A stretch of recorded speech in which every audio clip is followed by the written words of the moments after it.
समीकरण के बारे में जानेंगे कि रासायनिक समीकरण क्या होती है, इसको कैसे लिखा जाता है और इसके लाभ क्या क्या है। तो रासायनिक समीकरण क्या है, इसकी दो डेफिनेशन है। सबसे पहला, किसी रासायनिक अभिक्रिया में भाग लेने वाले पदार्थ अभिकारक और उस क्रिया में बनने वाला पदार्थ उत्पादन, इनको जब हम रासायनिक सूत्रों के द्वारा समीकरण के रूप में व्यक्त करते हैं तो यह क्या कहलाता है, रासायनिक समीकरण। या किसी भी रासायनिक अभिक्रिया को सूत्रों और संकेतों के द्वारा प्रकट करना, किसके द्वारा, दो चीज तथ्य ध्यान रखिए, सूत्रों और संकेतों के द्वारा प्रकट करना, इसको हम रासायनिक समीकरण कहते हैं। मैं आपको बताती हूँ कि हमको रासायनिक समीकरण कैसे लिखते हैं। जैसे आपसे कहा गया कि मैग्नीशियम की रिबिन को जलाओ, तो आप क्या करें, आपके पास क्या है, मैग्नीशियम का रिबिन, तो मैग्नीशियम का संकेत है Mg, उसको जलाना है मीन्स O2 से क्रिया करानी है। तो जब हम मैग्नीशियम के रिबिन को जलाते हैं मीन्स O2 से क्रिया कराते हैं तो क्या बनता है, तो बनता है MgO, मैग्नीशियम, ये दोनों रिएक्ट हो जाते हैं। अब ये एक रासायनिक समीकरण बन गया। तो आपको पता होना चाहिए कि एक रासायनिक समीकरण में ये जो है Mg और O2 ये क्रिया कारक है। रासायनिक समीकरण में ये क्रिया कारक है और इन दोनों की क्रिया से जो ये बन रहा है ये है आपका उत्पाद, प्रोडक्ट। तो प्रोडक्ट उत्पाद हमेशा राइट साइड में होता है और क्रिया कारक हमेशा लेफ्ट साइड में होते हैं।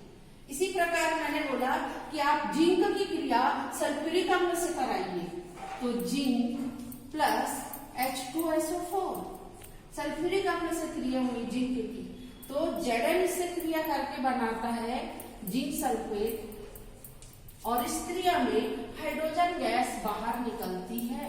तो इस प्रकार इस रिएक्शन में दो क्रिया कारक है, कौन, जिंक और हाइड्रोजन सल्फेट या सल्फ्यूरिक अम्ल।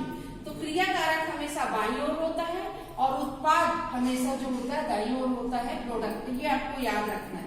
उसके बाद जब हम इस समीकरण को बैलेंस करते हैं तो चूंकि ऑक्सीजन द्विपरमाणु होता है तो हमेशा O2 ही होगा, पर दोनों और परमाणुओं की संख्या समान होनी चाहिए।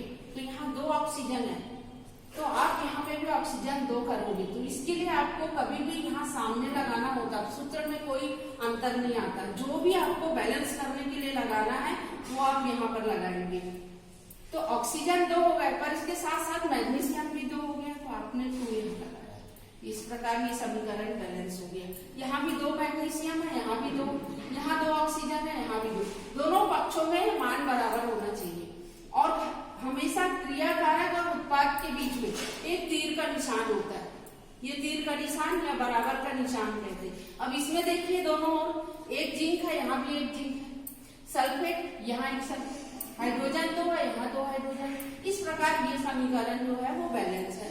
तो किसी भी रासायनिक समीकरण को हमने संकेत के रूप में लिखा, तो ये संकेत के रूप में लिखना ही रासायनिक अभिक्रियाओं को सूत्रों और संकेतों के द्वारा व्यक्त करना, तो ये एक रासायनिक समीकरण कहलाता है।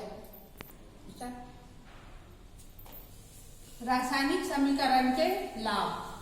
रासायनिक समीकरण से हमें क्या क्या लाभ होते हैं, आपको अच्छे तरीके से पता है कि रासायनिक समीकरण से हमें सबसे पहले अभिक्रिया में भाग लेने वाले, तो भाग कौन लेता है, भाग अभिकारक लेते हैं, तो भाग लेने वाले अभिकारकों की जानकारी मिलती है, अभिकारकों की जानकारी।